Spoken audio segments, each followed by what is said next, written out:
Moving into our general security news, Windows 11 23 Half 2 Home and Pro are reaching end of support in just a couple of months in November. The initial release of 24H2, which is what users are being pushed to upgrade to, was made generally available last year in October.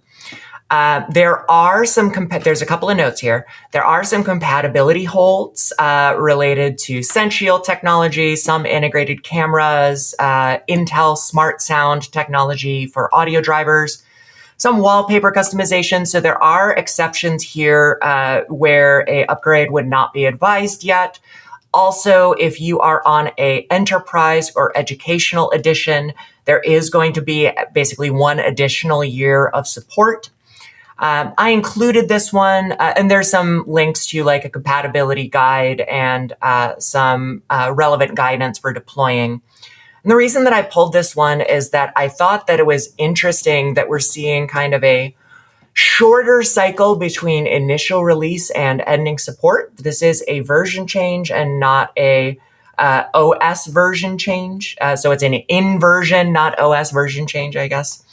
But it's still notable that these cycles are happening a lot quicker than they have. And so I wanted to talk about, is driving users to update to these newer versions more aggressively rather than maintaining security patches on older versions. Is this a good thing? I mean, in the enterprise, in my experience, it's a lot more difficult to keep on top of these patches. Now, of course, for Enterprise Edition, they get some more time here. But in the enterprise, these large, call them version changes, it's hard to keep on top of it. It's really appreciated to have incremental security patches that stay available. But this is kind of your warning then that at this point, for the enterprise, you got to start working on it now because it doesn't come easy all the time, and it's not going to get easier as time goes on. Yeah, I think it gets it's kind of like confusing because like back when it was like Windows 7 or I think maybe these half steps started with Windows 8. I know it definitely wasn't with Windows 7, but like Windows 7 you could be like, okay, I've got an operating system jump, I've got a big upgrade that I got to make. You can easily identify like that system's running 7, I got to get that taken care of. Whereas now these big half step updates are pretty big major updates, but it's harder to like discern. Like if you walk by a computer, you wouldn't be able to tell one way or the other if it's running H2 or H3 or whatever other version you're looking at. So it's kind of hard and it doesn't stick out to you as much. But I can say like I've done like compliance and like auditing scans on like companies I used to work for, and this would come up all the time where it's just like, hey, it would post a red flag like, hey, you're behind on one of these major updates. So while it's not as like readily like screaming in your face like it needs to be updated just by looking at it, you can definitely run scans to kind of monitor your devices, and a lot of RMMs would support that as well, being able to understand like pull a service version. So like it's not hard to find these things, but I think maybe it sometimes is hard to also get them updated because if I recall correctly, these half updates are like those ones that like your system has to reboot several times. And like if you have a computer that or user that doesn't reboot or doesn't shut down often, then you have to start thinking about like maybe automated rebooting, and that's a whole other can of worms. So it's a lot to take care of, but yeah, it is something that you can identify if you look at like your RMM or pull some kind of report. Yeah, I think it's definitely interesting. You're seeing this, they're doing it essentially at a similar timeline of like the 22H2 end of life, at least on non-enterprise. And I think, that goes to show like kind of Microsoft being intentional with their cadence. And you see this from them and from others being like, all right, I'm going to pick a moment and a lot of things are going to go end of life at the same time. And a lot of people are going to have to kind of figure it out.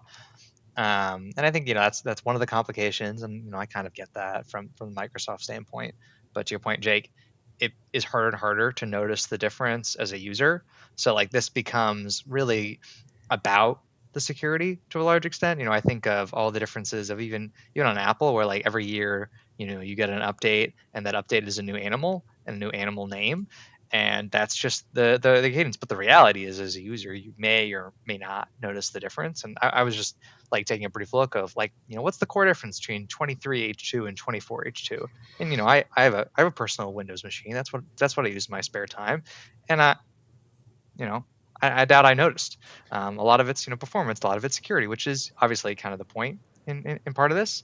And I'll hesitate to guess that also part of it is Microsoft enabling their Copilot to become more front and center, and having some more tools to do that. I know that's been a key push for them, and I suspect is a bit of the reason of, hey, why now?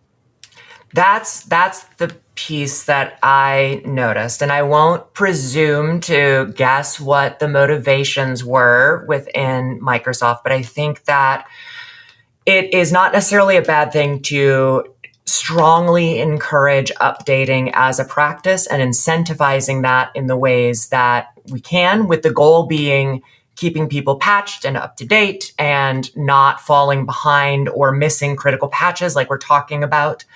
I think that if the goal is helping to keep people safe, it is really, really important to not conflate security-driven updating and features or purchase-driven updating. And the reason that I say that is if those two purposes get conflated, it's going to make for a cynical user base that may discount the importance of security updates because they're worried if they're getting worked. So I don't think that's a factor here because this is a in-addition update. I don't think that necessarily applies in the Mac OS version updates because by and large, those are only gated if it's like a processor change that doesn't support the newest version. Otherwise, they're free updates. But I think that if the goal is to push to a newer version that's using more features, or as when Windows 10 was getting pushed towards end, forcing not just an update to a new OS in 11, but oftentimes a new machine because of that like trusted boot requirement, that's where it can be a little bit more of a conversation.